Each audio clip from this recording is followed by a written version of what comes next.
और अब आपको लेकर चलते हैं असम और दिखाते हैं आपको कि कैसे महिलाएं धागों के जरिए लिख रही हैं सशक्तिकरण की गाथा।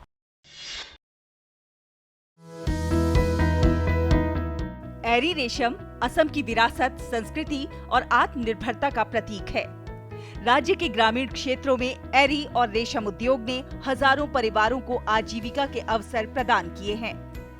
महिलाओं की सक्रिय भागीदारी ने इस उद्योग को सामाजिक और आर्थिक रूप से और मजबूत बनाया है। ये देखिए किस प्रकार एरी धागे से मेखेला चादर, चेलेंग और कंबल जैसे पारंपरिक परिधानों के साथ साथ आधुनिक वस्त्र और हस्तशिल्प वस्तुएं भी तैयार हो रही हैं। और अब सबसे खास बात, यहाँ रेशम क्ले उत्पाद के अलावा एरी रेशम के कोकून से साबुन भी बनाया जा रहा है। एक अनोखी पहल में असम के युवा उद्यमी गौतम डेनियल राय चौधरी ने एरी रेशम के कोकून से हस्तनिर्मित साबुन का सफलतापूर्वक उत्पादन किया है, जो मानव त्वचा के लिए अत्यधिक लाभकारी है। गुवाहाटी के बेलटोला निवासी चौधरी पिछले 20 वर्षों से एरी और मूगा रेशम उद्योग में कार्यरत हैं। उनके द्वारा तैयार किए गए एरी साबुन को अब न केवल असम में बल्कि देश के विभिन्न हिस्सों में सराहना मिल रही है। वे आने वाले दिनों में इस उत्पाद को यूरोप, जापान, थाईलैंड और सिंगापुर सहित कई देशों में निर्यात करने की योजना बना रहे हैं। इसे तैयार करने से लेकर पैकेजिंग तक की पूरी प्रक्रिया में लगभग 42 से 45 दिन लगते हैं। बाजार से मिलने वाले साबुनों के विपरीत, जिनमें अक्सर पशु वसा और परिरक्षक होते हैं, ये हस्त निर्मित साबुन पूरी तरह से प्राकृतिक है।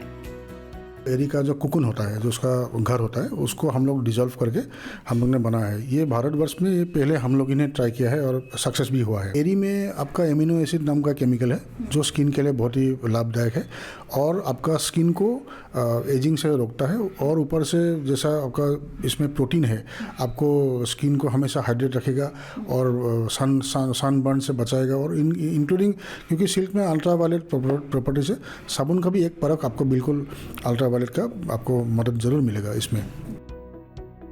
इतना ही नहीं, एरी रेशम से बनी रजाई और अन्य उत्पाद भी तैयार किए जा रहे हैं।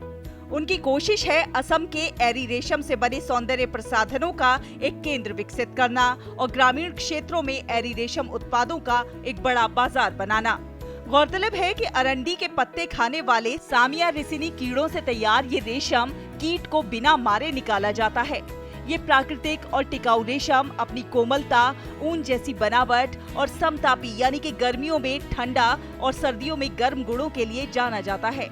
लेकिन अब एरी रेशम के कोकून भी फेंके नहीं जाएंगे। इनसे बने साबुन आपके सौंदर्य में 4 चांद लगाएंगे।